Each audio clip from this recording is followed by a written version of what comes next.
इस जगह पर पहुंचते ही आपको कुछ ऐसी आवाज़ आएगी।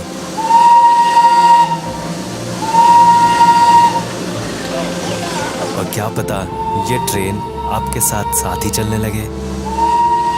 कहीं दूर इन पहाड़ों के ऊपर से झांकती इंडिया की सबसे हाईएस्ट पीक भी दिखेगी। और अगर रास्ते में आपको चाय की खुशबू भी आने लगे तो समझ जाइए आप वेस्ट बंगाल की सबसे खूबसूरत जगह दार्जिलिंग में हैं।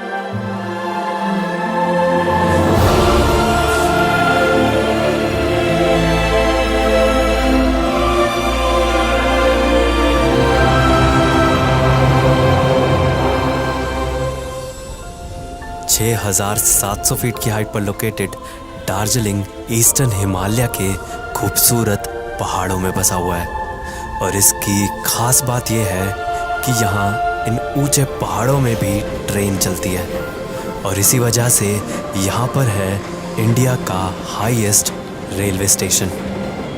और इंडिया की हाईएस्ट रेलवे स्टेशन है, मतलब इससे ज़्यादा हाइट पे कोई और रेलवे स्टेशन नहीं है इंडिया में। और सोचो इतनी ज़्यादा हाइट पे होने के बाद भी स्टीम इंजन है जिसके थ्रू ये टॉय ट्रेन ऊपर तक आती है। कोई और जैसे कोई डीजल का इंजन नहीं है, वो स्टीम इंजन है जिससे टॉय ट्रेन इतनी ज़्यादा हाइट तक आती है। इंडिया की highest railway Darjeeling Himalayan railways, जहां आपको आज भी सालों पुराने स्टीम इंजन बस ऐसे ही रोड पर घूमते दिख जाएंगे, जिनमें से कुछ स्टीम इंजन्स तो 100 साल से भी ज़्यादा पुराने हैं। और जिस ट्रैक पर ये चलते हैं वो इतना छोटा है कि समझ ही नहीं आता इतनी बड़ी ट्रेन सिर्फ इस 2 फीट के ट्रैक पर चलती कैसे है। और इसके छोटे से ट्रैक की वजह से ही इसको टॉय ट्रेन भी कहा जाता है। और शायद ये ऐसा टॉय है जिसमें बच्चों के साथ साथ बड़े भी बैठना चाहते हैं, क्योंकि ये ट्रेन जर्नी है ही इतनी सीनिक।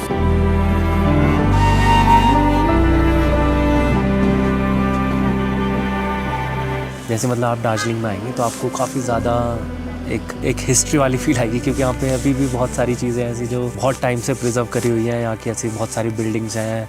और दार्जिलिंग में जब मैंने यहाँ के एरिया घूमा, जब दार्जिलिंग में मैं आसपास के एरिया में गया, थोड़े बहुत लोगों से बात करी, तो मैंने देखा यहाँ पे ना नेपाली बहुत ज़्यादा बोली जाती है। ऑब्वियसली मतलब ये थोड़ा नेपाल के बॉर्डर से काफ़ी ज़्यादा पास है दार्जिलिंग, तो यहाँ पे नेपाली और बुद्धिस्ट कल्चर थोड़ा सा मिक्स है। बट मैंने सोचा था बंगाली बोलते होंगे, नहीं, बट यहाँ पे लोग ज़्यादातर नेपाली बोलते हैं। और सिर्फ दार्जिलिंग में ही आपको 3-4 लैंग्वेजेस मिल जाएगी, जैसे कि नेपाली, बंगाली, हिंदी।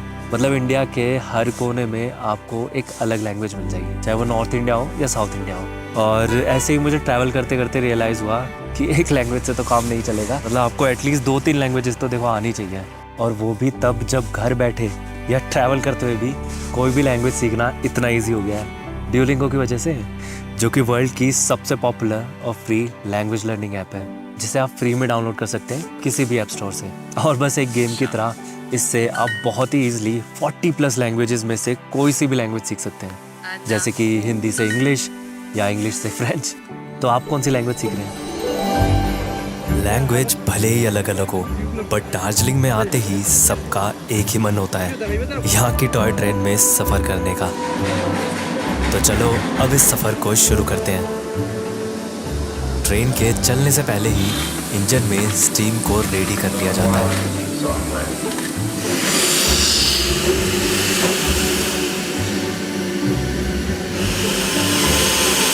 अच्छा, यहाँ भी कोयला डालते हैं, है ना, और फिर भाप बनती है। आगे पानी डालते हो? आगे टंकी है पानी का। पानी की टंकी है। कितनी बड़ी टंकी है? वो 5,000 लीटर आता है। 5,000 लीटर? अगर कोयला पानी गर्म होता है, जो कोयला से उससे भाप होता है, स्टीम होकर यहाँ दिखाता है स्टीम कितना है। अच्छा, डाउन होने के बाद नहीं चलेगी। अच्छा अच्छा। अभी जैसे 150 दिखा रहा है, पूरा टनाटन है। टनाटन है।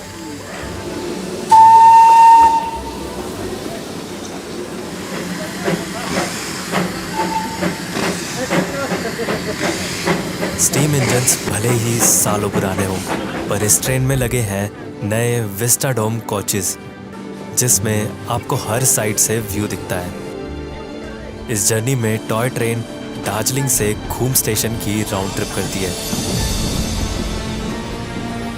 और क्योंकि घूम दार्जिलिंग से लगभग 1000 फीट ज़्यादा ऊंचाई पर है, तो उसकी स्टीपनेस को कम करने के लिए इन दो स्टेशन के बीच में बना है एक लूप, जिसका नाम है बताशे लूप।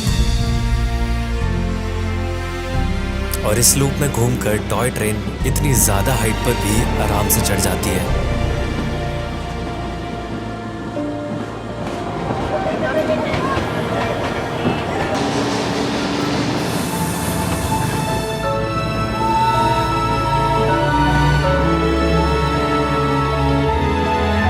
ये टॉय ट्रेन पूरे दार्जिलिंग की गलियों से निकलती है, जिसमें कभी ये किसी घर के पीछे से तो कभी इन मार्केट और बाजार के एकदम करीब से होकर जाती है।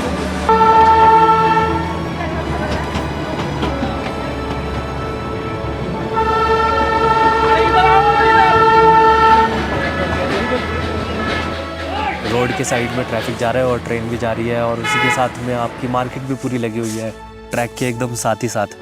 और मार्केट के साथ में से निकल के जा रही है पूरी टॉय ट्रेन, और कुछ इंचेस का गैप या फिर कहीं कहीं तो इंचेस का भी गैप नहीं है प्रॉपर।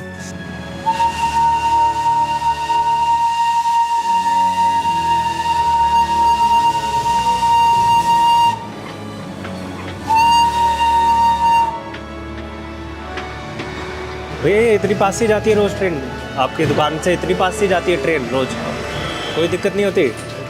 ये ट्रैक के पास की कुछ दुकानें 100 साल से भी ज़्यादा पुरानी हैं, और उससे भी पुराना है ये रेलवे रूट। पर यहाँ के लोगों का कहना है कि रोज़ कई बार इतने सालों से दुकानों के इतनी करीब से ट्रेन के जाने के बाद भी यहाँ कभी कोई एक्सीडेंट नहीं हुआ। इसलिए तो ये ट्रेन जर्नी इतनी इंटरेस्टिंग है।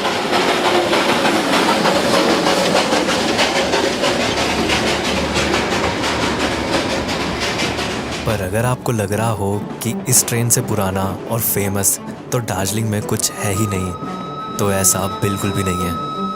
बल्कि एक चीज़ है जिसकी वजह से ही दार्जिलिंग में ये ट्रेन बनाई गई, और जो इस 100 साल पुरानी ट्रेन से भी पुरानी है, वो है यहाँ की चाय। ब्रिटिश इंडिया के टाइम पर अंग्रेज़ों ने दार्जिलिंग में टी प्रोड्यूस करनी शुरू करी, और यहाँ के इतने अच्छे क्लाइमेट और ऑल्टीट्यूड की वजह से ये चाय बहुत ही अच्छी क्वालिटी की बनी और जल्द ही वर्ल्ड फेमस हो गई। फिर दार्जिलिंग से चाय पूरी दुनिया में पहुँचाने के लिए ये दार्जिलिंग हिमालयन रेलवेज बनाई गई। आज दार्जिलिंग में हर साल 70 लाख किलो चाय उगती है, जो कि इंडिया में उगने वाली चाय का सिर्फ 1% है। पर दार्जिलिंग चाय अपनी क्वांटिटी नहीं बल्कि क्वालिटी की वजह से फेमस है। इसीलिए ही यहाँ की ज़्यादातर चाय आज भी एक्सपोर्ट की जाती है, जिसमें से एक तरह की चाय तो इंडिया की सबसे एक्सपेंसिव चाय में से एक है, दार्जिलिंग सिल्वर टिप्स टी, जिसके 1 किलो की कॉस्ट है 1.5 लाख रुपए। तो क्यों ना दार्जिलिंग की चाय को टेस्ट किया जाए। सेकेंड फ्लश है, ये सभी ओनली फर्स्ट फ्लश क्या होता है, सेकंड फ्लश क्या होता है? इन सीजन का। अच्छा अच्छा, फर्स्ट फ्लश स्प्रिंग होता है, सेकंड होता है समर। अच्छा अच्छा, जितना पत्ता छोटा होते जाता है ना उतनी स्ट्रॉन्ग स्ट्रॉन्ग होती है। अच्छा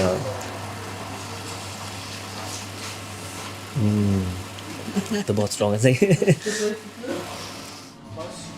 मैंने यहाँ इतनी चाय टेस्ट करी कि मुझे यहाँ की चाय की आदत हो गई, पर एक और आदत हो गई जो शायद अच्छी भी है, ड्यूलिंगो से लैंग्वेज सीखने की। मैं भूल जाऊँ बट ड्यूलिंगो याद रखता है। दार्जिलिंग में आपको टी गार्डन्स तो आसानी से दिख जाएंगे, पर यहाँ की जो सबसे खूबसूरत चीज़ है वो इतनी आसानी से नहीं दिखती। यहाँ से दिखने वाली इंडिया की सबसे हाईएस्ट पीक कंचनजंगा दार्जिलिंग में मैं एक हफ्ते से था, जिसमें से कई दिन मैं रोज़ सुबह उठकर बस उसके दिखने का इंतज़ार करता था। और सिर्फ मौसम का साफ़ होना ही काफ़ी नहीं, बल्कि उस पीक को देखने के लिए बहुत साफ विजिबिलिटी भी चाहिए। और मुझे तो ऐसा लगने लगा था कि वो शायद मुझे दिखेगी ही नहीं। पर एक दिन जब सुबह हुई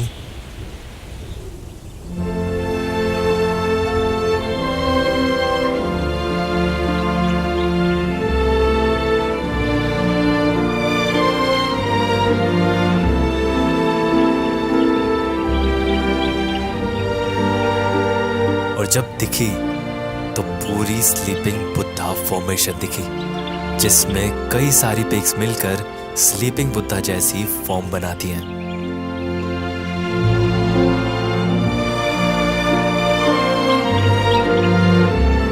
जो सच में बेहद खूबसूरत दिख रहा था।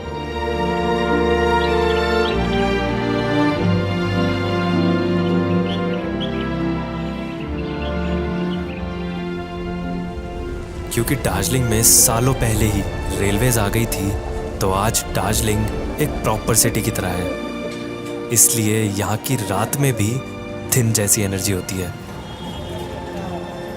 पर यहाँ से सिर्फ 15 किलोमीटर दूर एक विलेज में आप सुकून और शांति को करीब से महसूस कर सकते हैं। ये जगह है लेपचा जगत। दार्जिलिंग में चाहे जैसा मौसम हो, पर यहाँ आपको ऐसे ही बादल इधर से उधर घूमते दिख जाएंगे। पर यहाँ के इस खूबसूरत पाइन फॉरेस्ट में आते ही ये जगह एक सपने जैसी लगने लगती है।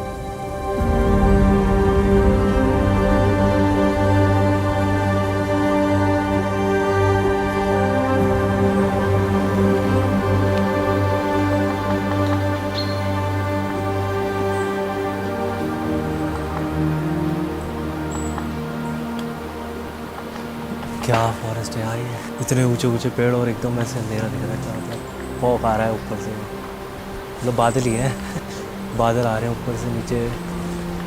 और अभी जैसे ऐसे इसमें से फॉग निकल रहा है ना, जो फॉग ऐसे निकल रहा है इनके पेड़ों के बीच में से, वो तो बहुत ही ज़्यादा अमेजिंग है। कितना ज़्यादा अच्छा लग रहा है यार बहुत ज़्यादा अच्छा है।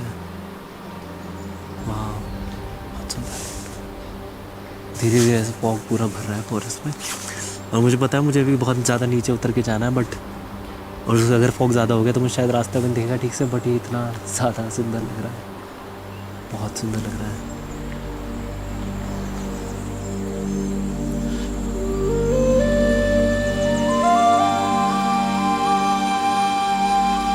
कितनी ही ऐसी जगह होती है जहां आपको अपने होने का एहसास होता है।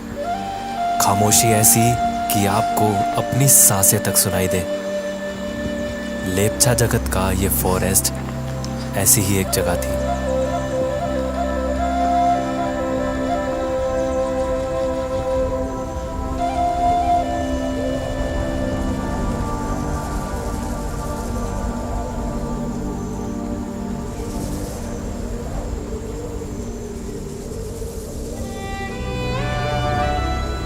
दार्जिलिंग बस एक शहर ही नहीं, बल्कि अपने आप में एक दुनिया है, जहां नए की चमक भी है और पुराने की कदर भी,